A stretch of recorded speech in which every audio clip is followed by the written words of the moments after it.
अस्सलाम वालेकुम। हमारे जिस्म का एक एक ऑर्गन इस महारत से खुदकार निज़ाम के तहत काम करता है कि हमारी अक्ल दंग रह जाती है।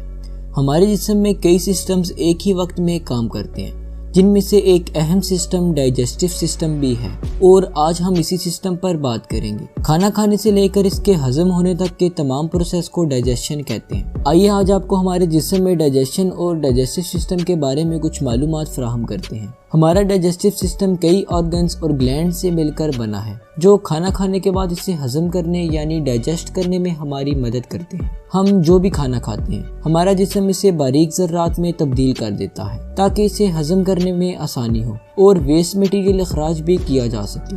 मुंह से लेकर अखराज तक हमारे डाइजेस्टिव सिस्टम के ज़्यादातर ऑर्गन्स एक ट्यूब की शक्ल में होते हैं जिनमें खाना सफ़र करते हुए डाइजेशन के मुख्तलिफ अमल तय करता है। हमारे मुंह से लेकर अखराज तक एक लंबी बल खाती हुई ट्यूब हमारे खाने को मुख्तलिफ तरह के अमल से गुजारती है, जिसके दौरान हमारा खाना हजम हो जाता है और वेस्ट मटेरियल जिस्म से अलग हो जाता है। चंद और ऑर्गन्स भी हमारे डाइजेस्टिव सिस्टम का हिस्सा हैं जो डाइजेशन के दौरान मुख्तलिफ तरह के केमिकल्स का अखराज करके डाइजेशन को पूरा करने में मदद देते हैं और इस अमल को मजीद आसान बना देते हैं। डाइजेशन का प्रोसेस मुंह से शुरू होता है। हम खाना खाते हुए इसे मुंह में चबा चबा कर छोटे टुकड़ों में तब्दील कर देते हैं। इस अमल में हमारे मुंह में पाए जाने वाले थूक के ग्लैंड्स हमारी मदद करते हैं। थूक में शामिल अज़्ज़ा हमारे खाने को चबाने में मदद देते हैं और हमारा खाना पहले से छोटे टुकड़ों में तब्दील होकर मजीद अमल से गुजरने के लिए तैयार हो जाता है। खाना मुंह में चबाए जाने के बाद जिस नाली में दाखिल होता है इसे एसोफेगस कहते हैं।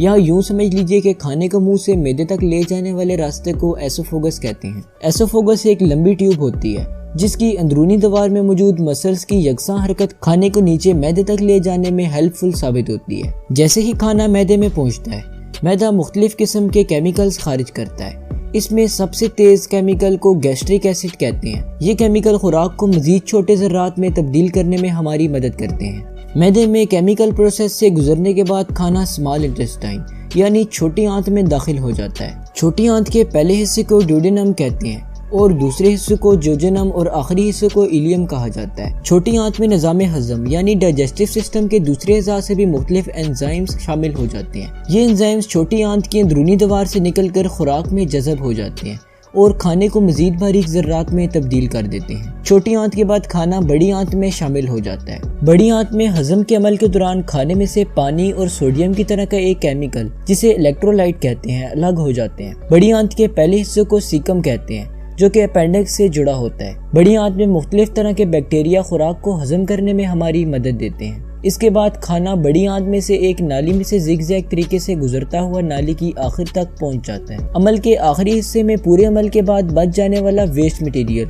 रेक्टम नामी हिस्से में तब तक के लिए जमा हो जाता है जब तक इखराज के रास्ते जिससे एनस कहा जाता है उसके जरिए से जिस्म से बाहर न निकल जाए। तो ये था हमारा डाइजेस्टिव सिस्टम। कैसी लगी आपको ये वीडियो नीचे कमेंट्स करके ज़रूर बताइएगा। शुक्रिया, अल्लाह हाफिज़।